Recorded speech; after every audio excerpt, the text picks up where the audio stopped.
안녕하세요, 대표님. 네, 안녕하세요. 저희 채널 처음 보시는 분들 위해서 자기소개 간단하게 부탁드려요. 저는 건대입구역에서 7년째 디저트 카페인 모드린 베이커리 카페를 운영을 하고 있고, 현재 금산과 대전에서까지 총 3군데 베이커리 카페를 운영을 하고 있습니다. 혹시 최근에 슈카 논란 보셨나요? 제가 직접적인 피해자인데, 스레드에다가 그 글을 올렸었다가 욕을 많이 먹은 케이스이긴 합니다. 대표님께서도 금산에서 소금빵 판매하고 계시잖아요. 실제 소금빵 원가는 어떻게 되나요? 저희 금산에서 판매하고 있는 소금빵은 사실 뭐 레시피 때문에 하나하나씩 다 보여드릴 순 없지만 560원 정도 하거든요. 560원에서 3,500원에 판매하고 있는데, 금산과 같은 경우는 좀 케이스가 조금은 다른 게 10만 평 가까이 사유지에 있는 정원이 있는 곳이어서 입장료 개념도 있기 때문에 3,500원을 받고 있고, 저희가 이제 대전점도 운영하고 있잖아요. 대전점에서는 3,000원 받고 있습니다. 이번에 슈카가 990원으로 소금빵을 판다고 했었는데 자영업자 입장에선 어떤 느낌이에요? 슈카하고 유정수 씨하고 이 두 명이서 한 거잖아요. 어떻게 보면은 슈카 월드하고 글로우 서울하고 기업의 콜라보 이벤트라고 할 수 있는데, 유정수 대표의 채널을 예전부터 구독을 하고 있었기 때문에 그 내용을 알고는 있었습니다. 논란이 될 거라는 건 당연히 알고 있었고, 그 대표마저도 전문가지만 원가와 원재료가의 용어의 혼돈을 그 콘텐츠에서 하면서 이거 분명히 논란이 될 수 있겠다라는 그 생각을 했거든요. 왜냐면 그분 스스로도 10분짜리 영상에서 원가와 원재료가를 계속 헷갈려 하더라고요. 물론 자막에서 원가에는 뭐 인건비라든지 마케팅비 뭐 이런 거라고 가로 처리를 하긴 했지만, 실제로 용어를 쓰실 때는 원재료가를 얘기하는 부분에서 원가라는 표현을 쓰면서 사람들이 생각하기에는 뭐야, 원재료가가 그러면 한 뭐 5, 600원 밖에 안 되는데 이걸 3,500원 팔어? 이렇게 누구든지 다 오해할 수 있을 만한 콘텐츠였던 것 같아서 보면서도 좀 아쉬움이 있었던 것 같아요. 대표님이 운영하시는 무드린 카페 주력 메뉴는 뭔가요? 저희는 보시면 알겠지만 지금 이것도 오늘 다 아침에 생산을 한 거거든요.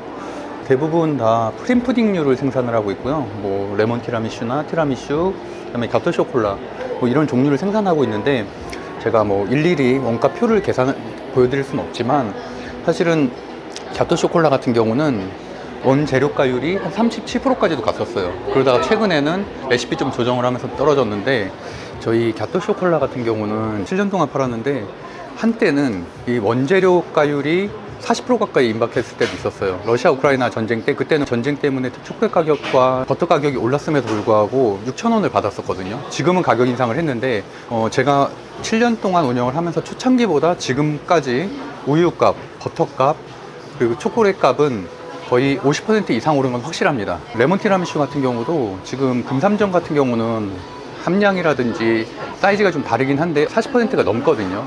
원재료가율이. 자영업자 입장에서는 단골대 때문에 어쩔 수 없이 운영은 하고는 있지만 상당히 애로사항이 있다. 거기에 비해서 소금빵 같은 경우는 저희도 15% 정도 되거든요. 빵은 확실히 20% 이하가 많습니다. 뭐 10% 가까이 되는 경우도 있고, 그럼에도 불구하고 폐기율 있잖아요. 크림 푸딩 같은 경우는 이틀 정도는 냉동 보관도 가능한 반면에, 빵 같은 경우는 당일 폐기입니다. 그렇기 때문에 빵 같은 경우는 반 정도가 폐기될 때도 있거든요. 이 원재료가를 아무리 따진다고 해도 의미가 없는 거죠. 시골 카페 같은 경우는 특히나 럭키밀이나 이런 게 불가능하기 때문에 재고 처리가 아예 안 됩니다.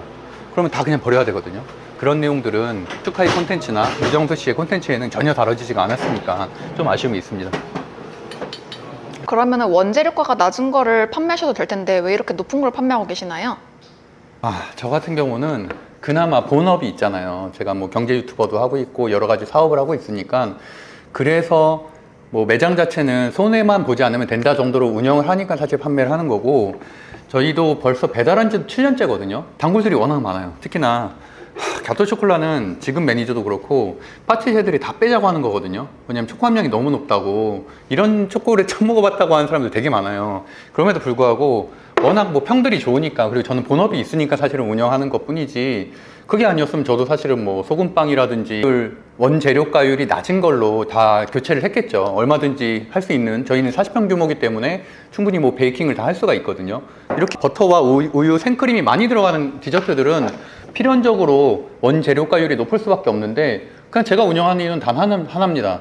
다른 데서 판매하지 않는 독특한 디저트를 판매를 하고 싶고 또 단골들이 워낙 많기 때문에 그런 이유로 운영하는 것뿐이지 저 같은 사례를 일반적인 영세 자영업자들에게 적용시킬 수는 없습니다. 저 같은 경우는 또 제과제빵을 제가 하진 않잖아요. 저는 고용을 해서 하는 형태고 저도 물론 초창기 때는 제가 케이크를 했지만 지금은 어쨌든 100% 매니저와 파티션한테 위임을 해서 생산을 하고 있는 구조이기 때문에 뭐 영업이익률은 굉장히 낮죠. 그냥 뭐 단골들을 위해서 이 공간을 유지하고 있다 정도로 말씀드리고 싶어요.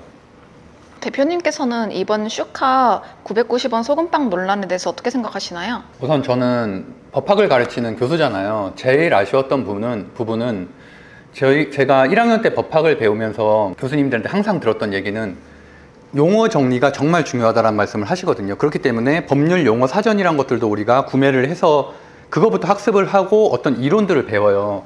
그리고 또 대학원에서 사회실험 같은 거를 양적 연구를 설계할 때는 굉장히 정교하게 하거든요.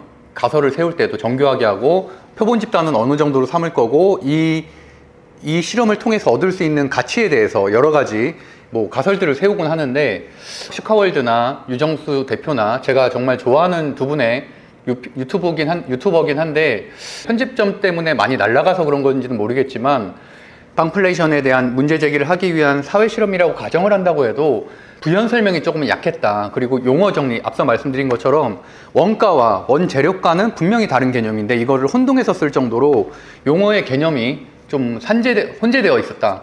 그 부분이 사실은 가장 아쉬운 것 같아요. 분명히 취지는 너무 좋았다고 생각해요. 저도 같은 자영업자로서 그러게 원재료가율을 좀 더 높이기 위해서 더 노력을 해야겠다. 저야말로 망한 카페 콘텐츠 하고 있잖아요. 망한 카페 콘텐츠 하기 전인 9개월 전보다 지금의 매출이 무려 3배가 뛰었거든요. 자영업자들이 내가 스스로 마케팅을 하는 방법 그리고 여러 가지 A/B 테스트를 하면서 매출을 올라가는 것들을 고민해야 될 건 맞아요. 물론 원가 그리고 뭐 우유 또는 버터에 대한 대기업들의 독점 문제, 대기업들이 생산하고 있는 생지가 너무 비싼 가격으로 들어오기 때문에 가격 자체가 좀 왜곡돼서 시작한다 라는 여러 가지 문제를 제기한 거는 너무 좋다고 보지만 아쉽게도 좀 그거에 대한 부연 설명이 충분히 이루어지고 나서 시작을 했으면 좀 더 좋지 않았을까? 그러면 이런 논란들이 훨씬 더 줄어들지 않았을까라는 아쉬움이 있습니다. 근데 성심당 같은 성공 사례도 있잖아요. 자영업자도 따라할 수 있지 않을까요? 성심당 물론 잘 됐죠. 인스타그램업을 시대를 맞아서 사실은 뭐 인스타그램에서 많이 화제가 되면서부터 한 10년 전부터 성심당이 사실은 전국적인 우량 기업으로 우뚝 섰잖아요. 물론 과거에도 성심당은 대전에서 가장 큰 기업임은 맞고 뭐 고아원에 이런 빵 같은 거를 기부하는 등 굉장히 뭐 선행을 이룬 건 맞거든요. 그럼에도 불구하고 물론 영업이익률도 상당히 높은 편이고 운영을 잘하고 있어요. 저도 제가 성심당 근처에 살기 때문에 매일매일 거기를 지나가거든요. 항상 줄을 서 있습니다. 이번에 성수동 팝업 스토어도 그렇고 슈카의 팝업 스토어도 그렇고 성심당도 그렇고 로스율이 굉장히 낮다는 거를 가정하면 싸게 판매할 수 있죠. 저 같은 경우도 로스가 안 남는다고 하면은 지금의 3,000원이 아닌 2,300원까지도 판매할 수 있습니다. 왜냐하면 저는 어차피 이 업장 자체를 가치 있게 운영하는 거를 주 목적으로 생각을 하고 있기 때문에 일반적인 자영업자들은 특히나 영세한 자영업자들은 20평 정도 되고 주방 공간이 한 10평 되겠고 또 초기 투자 비용은 2,000에다가 뭐 주방 공사가 어쩌고저쩌고 하다 보면은 최소한 5,000 정도는 들어가거든요. 일반 카페하고는 달라요. 베이커리는 장비 자체가 워낙 고가기 때문에 5,000 정도 들어가죠. 그나마 사장이 인건비를 갈아넣는다고 해도 뭐 새벽 5시나 6시에 출근을 해서 만들기 시작해야 9시, 10시에 오픈을 할 수 있는 거고. 그러니까 여러 가지 확실히 제과점, 즉 베이커리는 일반적인 카페하고도 좀 다르고 특성이 일반적인 도소매업하고도 좀 다릅니다. 물론 뭐 소비자 입장에서는 내 알바 아니고 그냥 뭐 싼데 뭐가 문제야 라고 하면은 사실 할 말은 없는데 그래도 이왕이면 우리가 유튜브를 보거나 이런 논란들에 대한 태도가 좀 더 이게 사회적으로 어떤 영향을 미칠까 또는 앞선 좋은 사례들, 앞서 말씀하신 것처럼 뭐 성심당이라든지 이런 좋은 사례들을 보고서 어떤 거를 우리가 차용할 수 있을까? 일개 자영업자들이 그런 줄 서는 마케팅을 과연 할 수 있을까? 또는 그런 가격 정책, 990원 같은 가격 정책을 할 수 있을까? 저는 뭐 당연히 그게 불가능하다고 생각을 하기 때문에 물론 지향점이고 우리가 노력해야 될 부분은 맞지만 너네는 그럴 거면 장사 왜 해? 라고 비하하기에는 너무나도 우리 친구들 또는 우리 부모님이 자영업자인 분들이 많잖아요. 우리나라 같은 경우는 자영업자 비율이 굉장히 높은 국가이기 때문에 배려 정도 해주면은 훨씬 더 나은 사회가 되지 않을까 이런 생각을 해봅니다. 예전에 이미 이마트 반갑치킨이나 반갑피자, 노브랜드 음식을 싸게 파는 브랜드가 있었잖아요. 이번 소금빵 990원 논란도 그런 흐름으로 볼 수 있지 않을까요? 저는 100% 그렇게 된다고 보고요. 그 당시에도 이마트에서 반값 피자, 반값 통닭 난리 났었죠. 줄 서고. 하지만 지금 이 가격 정책에 아무런 영향을 받고 있지 않습니다. 심지어 노브랜드 버거는 폐점률이 상당히 높아지고 있어요. 비싼 임대료를 감당하지 못하기 때문이에요. 원재료가율이 높은 편이잖아요. 프리미엄이지만 저가 수제 버거를 지향했기 때문에 어느 정도 퀄리티를 유지할 수밖에 없는데, 그러면서도 가격은 또 싸. 초창기에는 사람들이 줄을 쓰긴 했는데 불과 2년 정도 딱 지나니까 손님들이 없더라고요. 건대입구역에 KFC도 새로 생겼고요. 버거킹도 더 리모델링하면서 크게 생겼고요. 롯데리아도 새로 생겼습니다. 글로벌 기업들은 건대입구역에 하나둘씩 오히려 버거집을 2, 3년 사이에 오픈을 했는데 30% 이상 쌌었던 노브랜드 버거는 버티지 못하고 나갔다는 얘기예요. 그런 것들이 하나의 큰 시사점을 전 준다고 생각을 하고, 이번에 슈카 씨가 라이브 방송 할 때도 실제로 990원으로 할 수는 없다. 가격을 더 올릴 수밖에 없다. 설사 내가 이거를 매장으로 하더라도 라고 얘기를 했잖아요. 그게 현실이라고 생각을 합니다. 막상 성수동 팝업 스토어에서도 990원짜리 소금빵은 마가린이 섞인 거예요. 버터만 100% 들어갔던 거는 1290원이었거든요. 990원을 맞출 수가 없었다는 얘기죠. 원재료가 안에서도 차이가 납니다. 저희 같은 경우도 고메 버터를 쓰기도 하고 당연히 원가가 올라갈 수밖에 없고, 자영업자들의 상권이나 인건비 얘기하는 게 아니에요. 원재료가도 어떤 레시피를 갖고 있고 내가 어떤 브랜드를 쓰냐에 따라서 원재료가가 200원, 300원 차이가 날 수 있기 때문에 니네는 3, 400원짜리를 왜 3,000원에 파냐라고 일반화 시키기에는 원재료만 따진다고 해도 고려할 요소가 좀 더 있다는 거죠. 그런 부분까지 사회 현상을 바라볼 때 좀 더 폭넓게 바라보시면 더 도움이 되지 않을까 생각을 합니다. 특히나 저 같은 경우는 경제 유튜버도 지금 7년째 하고 있잖아요. 원재료의 가격 동향을 매일매일 체크를 하거든요. 그러니까 당연히 좀 더 느낄 수밖에 없죠. 밀가루가 떨어졌는데 요새 왜 무슨 소리냐 라고 주장을 하신다면 정말 사회에 대해서 아무것도 모르시는 거고, 아무리 국제적으로 밀가루 가격이 떨어졌어도 도소매 업체에서 그 가격들을 낮추지 않는 이상은 당연히 우리 같은 소비자들은, 일반적인 쿠팡이라든지 이런 데서 식재료를 사기 마련이니까 인하되지 않은 가격에 그대로 비싸게 살 수밖에 없는 것들이죠. 슈카 문제가 그런 것들의 구조적인 변화를 일으킬 수 있냐? 저는 그렇지는 않다고 생각합니다. 그렇게 시작한 이벤트였다면 훨씬 더 정교하게 시작을 했어야했고 훨씬 더 캠페인성이 강했어야지 그냥 990원짜리 팔고 이슈가 되고 논란이 되고 이렇게 끝나기에는 너무 아쉬웠다. 이번 기회를 통해서 슈카월드도 구독자가 더 늘었겠죠. 더 좋은 칭찬도 많이 받았겠고, 그리고 유정수 대표도 구독자가 실제로 유튜브 채널이 늘었더라고요.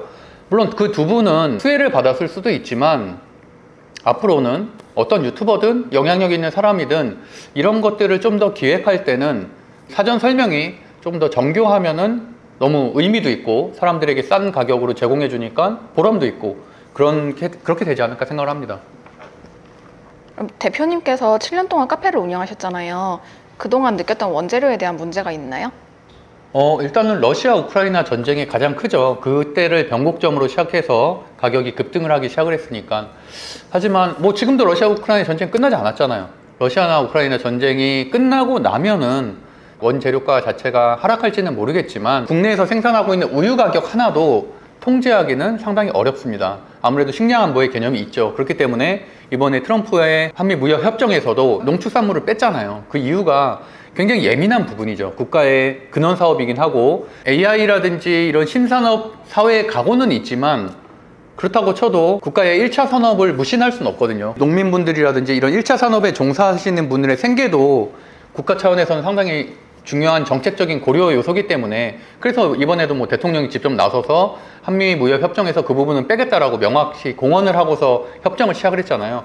그래서 그런 전체적인 흐름을 좀 읽으셨으면 좋겠습니다. 그래서 마지막으로 좀 말씀을 드리면 이번에 990원 소금빵 이슈는 상당히 사회적으로는 큰 화제가 되었고, 이 부분에 대해서 슈카 같은 경우는 자영업자들이 오해한 것 같다라면서 사과를 하기도 했고, 또 유정수 대표 같은 경우도 어제자로 새로운 영상으로서 해명 영상을 올리기도 했거든요. 그것처럼 사실은 뒤늦게서야 이렇게 해명하는 게 상당히 안타깝다. 두 분 다 제가 너무 좋아하는 유튜버긴 하지만 앞서서 그런 부분들을 충분히 이해시키고 나서 이런 것들이 실행이 됐으면 그 두 분들도 너무나도 잘 됐을 것 같은데 이걸 예측을 못했다면 그것도 말이 안 되는 거고, 분명히 예측을 했었을 텐데 뭐냐면 어떤 내가 일을 설계를 할 때는 특히나 그 정도로 영향력 있는 분들이 뭔가 이벤트를 열거나 기획을 할 때는 당연히 최악의 상황까지도 다 변수를 고려해서 그런 것들을 열어야 하는 거잖아요. 그냥 단순히 일회성으로 장사하는 게 아닌 뭔가 사회적인 메시지를 던지려고 하셨다는 게 그 두 분의 주장이기 때문에 앞선 사례들에 대한 연구라든지 정교한 그 사회 실험에 대한 설계, 이런 것들이 함께 있었으면 이번 논란도 이 정도로 커지진 않았을 거고, 뭐 자영업자들 역시나 오히려 성심당이나 이런 좋은 롤모델을 향해서 좀 더 노력하는 계기가 되지 않았을까, 뭐 그런 생각을 담아봅니다. 제가 운영하고 있는 무드림 베이커리 카페는 건대입구점, 대전 중리동점, 금산점 이 세 개가 있거든요. 금산점과 대전점에서는 빵도 판매를 하고 있고, 건대점에서는 이렇게 크림푸딩 중심으로 생산을 하고 있습니다. 가까이 계신 분들은 제가 말씀드린 것처럼 전 본업이 있기 때문에 원재료가율이 상당히 높은 편입니다. 그래서 충분히 만족을 할 수 있을 만한 디저트니까 꼭 와서 한 번 정도 드셔보시면 이렇게 판매하는 것도 있구나 라는 생각이 드실 테니까 걱정하지 마시고 한번 방문해 주세요. 감사합니다.